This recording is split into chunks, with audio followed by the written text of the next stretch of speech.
It was a cold December evening in New York. The streets were bustling with the usual holiday rush, people carrying shopping bags, bright decorations lighting up the sidewalks, and children laughing as they admired the Christmas displays.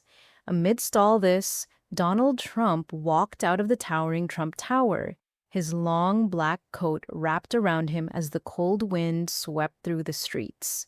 He had just finished a long business meeting and decided to take a short walk before heading home. The city, despite its chaos, always gave him a certain energy. But tonight, something different caught his attention. As he passed a nearly empty park, his eyes locked onto an old man sitting on a bench, hunched over, shivering from the cold.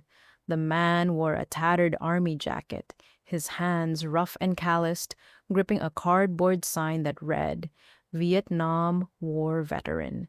Need help." Trump stopped in his tracks. The world around him seemed to fade for a moment as he took in the sight.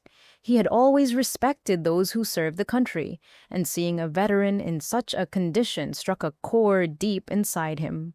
Slowly, he approached the man. "Excuse me, sir," Trump said, his voice firm but respectful. The old man looked up, his pale blue eyes weary and filled with years of struggle. His face was covered in an unkempt beard, and his clothes looked like they hadn't been washed in weeks. For a moment, he seemed startled to see who was speaking to him. "Mr. Trump?" the man said, his voice rough. "What are you doing here?" Trump didn't answer right away. Instead, he asked, "What's your name?" The man hesitated before responding. James Carter. You served in Vietnam?" Trump gestured toward his old, faded army jacket. James nodded. 12 years in the military, 2 tours in Nam. Thought I'd come back a hero, but..." His voice trailed off as he looked away, ashamed. "Life didn't exactly turn out that way?" Trump sat down beside him on the cold bench, much to the surprise of a few passers-by who recognized him. "Tell me what happened," Trump urged. James exhaled a shaky breath. "When I came back, things were different. People treated us like we were villains instead of soldiers. Jobs were hard to come by. I had a family once. Wife, kid. But after I lost my job, things got tough. My wife left, took my daughter with her. I never saw them again." He paused, rubbing his hands together for warmth. "I tried to get help. VA hospitals, charities. But it's a long waiting list.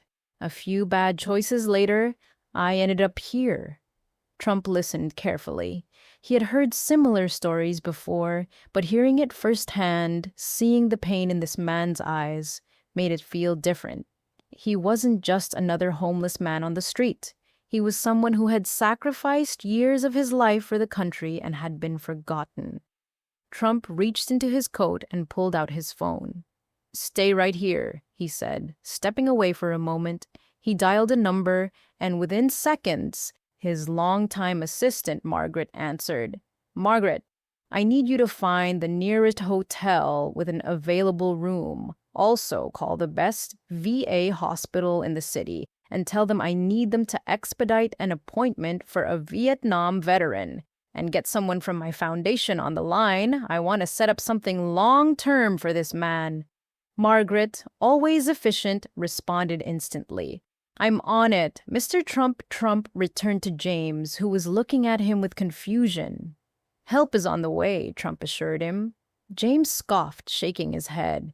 Why? Why are you helping me? You don't even know me." Trump met his eyes. "Because someone should have done it a long time ago." Minutes later, a sleek black SUV pulled up. A well-dressed driver stepped out, holding the door open. James hesitated. "Are you sure about this?" Trump nodded. "Come on, let's get you warm first." That night, James was checked into a luxurious hotel. He took a long, hot shower, the first in months. Fresh clothes were brought to him, and when he looked at himself in the mirror, he barely recognized the man staring back. The next morning, a doctor arrived for a full checkup. His health wasn't great, but nothing that proper care couldn't fix.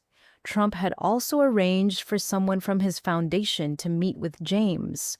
They discussed job training, housing options, and even reconnecting with his long-lost daughter. By the end of the week, James was a different man.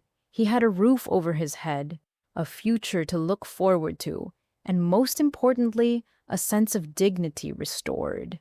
As Trump prepared to leave the hotel that morning, James stopped him at the door. "Mr. Trump," he said, his voice steady now, his posture stronger than before, "I don't know how to thank you." Trump smiled. You don't have to." Then he placed a firm hand on James's shoulder. "But promise me one thing. When you're back on your feet, help someone else. Pay it forward." James nodded, his eyes glistening. "I will."